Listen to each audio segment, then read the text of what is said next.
자, 강의를 이어서 하도록 하겠습니다. 자, 이번 시간에는 임계 온도, 그죠? 임계 온도와 임계 압력에 대해서 같이 공부를 해볼게요. 자, 먼저 임계 온도. 자, 임계 온도에 대해서 좀 살펴보면, 자, 영어로는 critical temperature라고 해요. 그리고 TC라고 해서 critical의 C를 앞자를 따서 TC라고 합니다. 자, 임계 온도라는 것이 뭐냐?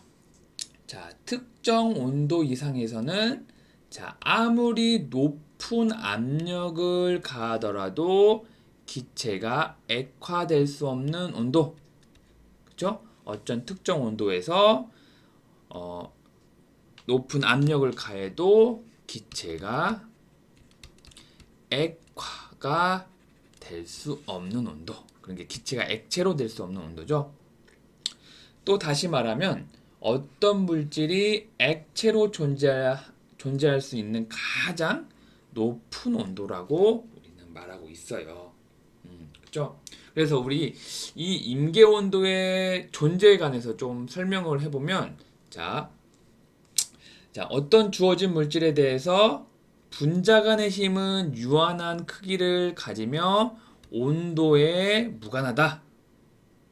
자, 그래서 우리가 임계 온도 이하에서 이 힘은 적당한 압력하의 액체 상태에서 분자를 서로 붙들 수 있을 만큼 충분히 강해요.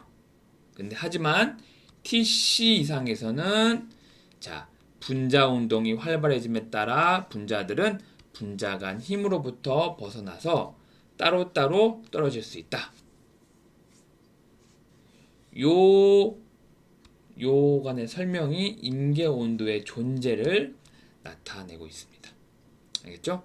여기서 기억해야 될 것은 어떤 특정 온도 이상에서 아무리 높은 온도를 가하더라도 기체가 액화될 수 없는 온도, 이렇게 알고 있으면 되겠어요. 자, 그리고 임계 압력은요. 임계 압력은 임계 온도에서 액화시키기 위해 가해주는 최소 압력이다. 이 정도로 알고 있으면 되겠습니다. 자, 그래서 임계 온도에 관해서 이 SF6, 즉 헥사플로린 화황이라는 요의 임계 현상을 우리가 관찰할 수가 있어요. 그러니까 임계 현상이라는 것은 온도와 압력이라는 거죠. 자, 이렇게 그 유리관 안에 이렇게 SF6, 그러니까 헥사플로황을 이렇게 넣어주면 임계 온도 이하에서는 이렇게 투명한 액체처럼 보이죠? 이렇게 있고, 그죠? 여기 이렇게 있고, 이게 액체처럼 보이잖아요. 근데 임계 온도 이상에서는 여기 보면 액체가 없어졌죠. 그렇죠? 아무것도 없는 것처럼 보이죠. 근데 그 상태에서 임계 온도 바로 아래에서 냉각을 하게 되면 이렇게 안개와 같이 이렇게 응축된 걸 볼 수가 있어요. 그 다음에 좀 지나면 이렇게 액체상이 이렇게 다시 이렇게 보입니다. 알겠죠? 자, 그래서 표 11.7을 보면 몇 가지 임계 온도 및 임계 압력에 대해서 이렇게 보고 있는데, 다이에틸, 이터, 물, 메테인, 벤젠 등등등등 이렇게 있어요. 근데 이 임계 온도라는 것이 그 물질의 분자 간 힘의 세기를 반영을 하거든요. 그래서 분자 간 힘이 강한 요런 벤젠이나 요런 에탄올은 없네? 에탄올, 여기 있구나. 에탄올. 그리고 수은, 그리고 물은 분자 간의 힘이 세기 때문에 그만큼 임계 온도가 높은 거를 알 수가 있죠. 물은 이렇게 생겼잖아요. 그래서 극을 띠잖아요. 그리고 요 H가 있기 때문에 다른 물 분자의 비공유 전자쌍과 이렇게 수소 결합을 할 수가 있잖아요. 그렇죠? 그래서 그만큼 임계 온도가 높다. 그렇죠? 자, 이렇게 넘어갈게요. 자, 그리고 액체 고체 평형에 대해서 이제 좀 얘기를 할 건데, 자, 일단 우리가 자, 고체가 녹는다, 액체가 언다. 요 녹는 점과 어는 점에 대해서 좀 과학적으로 조금 정의를 하자면, 자, 고체의 녹는 점, 액체의 어는 점은 평형 상태에서 액체와 고체상이 공존하는 온도다. 자, 이렇게 알고 있으면 되겠습니다. 그러니까 고체가, 자, 여기 이 그래프는 시간에 따른 온도에 대한 어떤 고체가 열을 받았을 때 이렇게 상변화가 일어나는 그 변화를 이렇게 나타낸 건데, 자, 여기 고체에서 자, 온도를 이렇게 가해주면 요런 이 녹는 점이 있잖아요. 요게 액체와 고체가 평형 상태에 있는 어, 그 온도 구간인데, 이게 그 평형 상태에 있는 온도 구간이다. 이렇게 알고 있으면 되겠습니다. 자, 그리고 정상 녹는 점이라는 것이 우리가 말했듯이 1atm, 그냥 대기압이죠. 대기압에서 물질이 녹는 온도, 또 정상 어는 점은 뭐 1atm에서 그 물질이 녹는 어는 점, 이렇게 얘기를 하는데, 일단은 우리가 정상이란 말은 이렇게 빼고 어는 점, 녹는 점을 말을 하면 대기압 1atm에서 우리가 그 물질에 대해서 녹는 점, 어는 점을 말을 하고 있습니다.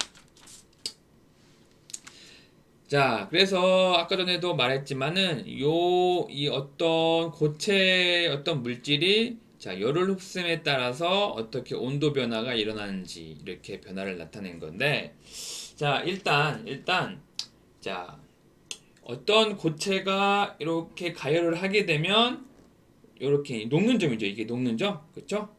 고체, 액체, 증기 이렇게 돼 있잖아요. 그래서 여기가 녹는 점에 딱 도달할 때까지 자, 고체의 온도가 이렇게 증가하는 것을 알 수 있죠. 그렇죠? 그래서 이 녹는 점에서는 자, 분자의 평균 운동 에너지가 충분히 커져서 자, 고체 상태에서 분자가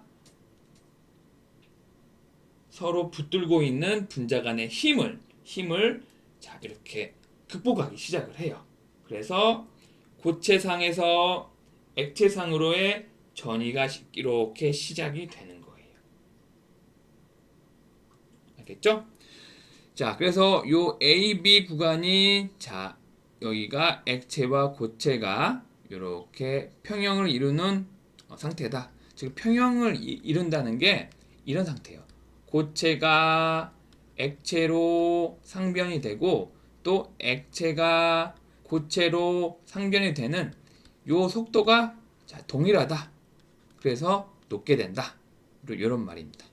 그래서 자, 이렇게 자, 고체가 액체로 다 변하면 상전이가 되면 온도를 높이면 이렇게 온도가 증가를 해서 액체로 쭉 이렇게 변하게 돼요.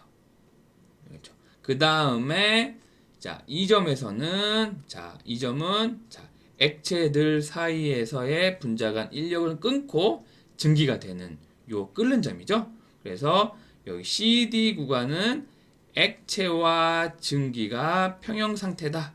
그러니까 액체가 증기로 되는 속도, 증기가 액체로 되는 속도가 동일한 요 상태입니다. 그죠? 그래서 여기에서는 자, 그 분자의 운동 에너지가 일정하다. 평균 운동 에너지가 일정하다. 그죠? 여기 끓는 점과 녹는 점은요. 그래서 요게 다 증기로 변하게 다 되면 온도를 높이면 이렇게 자, 이렇게 온도가 증가한다. 이렇게 알고 있으면 되겠습니다.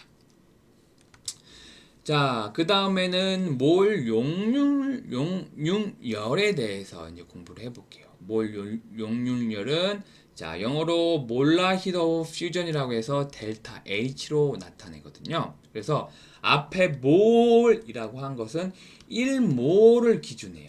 자, 용융이다라는 거 뭐예요? 녹는다라는 얘기죠. 그러면 고체가 이렇게 액체로 될 때 이렇게 녹는다라고 하잖아요. 용융한다 하는 거잖아요. 그래서 고체 1몰을 녹이는데 필요한 에너지를 우리가 몰 용률열이라고 한다. 보통 단위는 자, 킬로줄을 써요. 자, 그래서 밑에 몇 가지 몰 용률열, 몇 가지 물질의 몰 용률, 좀 발음이 좀 어렵네요. 자, 나타내면 뭐 다이에트리터 쭉쭉쭉쭉 있는데, 자, 수은이 가장 높죠. 그리고 또 물도 자, 0도시로 다른 것들에 비해 가장 높죠. 이거는 이 말은 뭐예요? 자, 그 분자 간의 인력이 세기 때문에 그만큼 녹는 점도 높죠. 그리고 몰 용률열도 이렇게 좀 비교적 높다는 것을 우리가 알 수가 있어요. 자, 그 다음에 고체 증기 평형에 대해서 자, 공부를 해보도록 할게요. 자, 승화. 자, 승화가 뭐죠? 승화는 분자가 고체 상태에 있을 때 이게 바로 고체 상태에 있을 때 바로 자, 증기 상태로 이렇게 직접 상전이가 되는 요 과정을 승화라고 해요. 승화. 그리고 석출은 뭐냐? 증기상에 있던 게 고체상으로 직접 전이 되는 것을 승화라고 한다. 자, 앞에서 몰 용률열과 마찬가지로 몰 승화열도 있어요. 승화열. 그러니까 이건 뭐예요? 고체 1몰이 그쵸? 기체로 변하는, 즉 승화시키는 데 필요한 에너지를 이게 몰 승화열이라고 합니다. 그래서 몰 승화열에 대해서 승화에 대해서 요 밑에 있는 아이오딘 있죠. 아이오딘은 고체인데 이게 이게 바로 기체로 이렇게 변해서 이렇게 좀 보라색을 띠거든요. 그래서 아이오딘이 그런 고체입니다. 자, 그 다음에 우리가 이 승화는 자, 승화의 엔탈피, 그러니까 승화열이죠. 엔탈피는 용률열과 증발열의 합으로 우리가 이렇게 승화를 이렇게 계산을 할 수가 있어요. 그래서 우리가 이거를 헬스의 법칙이라고 하거든요. 헬스의 법칙. 자, 우리 헬스의 법칙에서 앞에서 배웠을 것 같은데 한번 쭉 좀 설명을 해보자면, 자, 봐봐요. 용융, 자, 고체가 액체로 되고 요게 용률열이죠. 그다음에 액체가 기체가 되는 게 요게 증발열이죠. 즉 승화라는 것은 고체에서 기체로 가는 이게 승화죠. 즉 이 승화열은 자, 용융열에다가 증발열을 더한 거와 같죠. 그렇죠? 즉 봐봐요. 이 고체에서 액체, 기체에서 가는 정과정에 대한 엔탈피, 즉 요것에 대한 열의 변화량은 자, 그 물질이 고체에서 기체로 직접 변하든 고체에서 기체로 직접 변하든 그리고 고체에서 액체로 거쳐 기체로 이렇게 변하든 요런 경로에 상관없이 자, 요 승화열은 동일하다. 자, 이런 말입니다. 알겠죠? 즉, 자, 요것에 대해서 헬스의 법칙을 적용하기 위해서는 이 모든 상 변화가 같은 온도에서 일어날 때 성립을 하게 됩니다. 알겠죠? 그래서 지금까지 배운 거에 대해서 고체, 액체, 기체에 대해서 요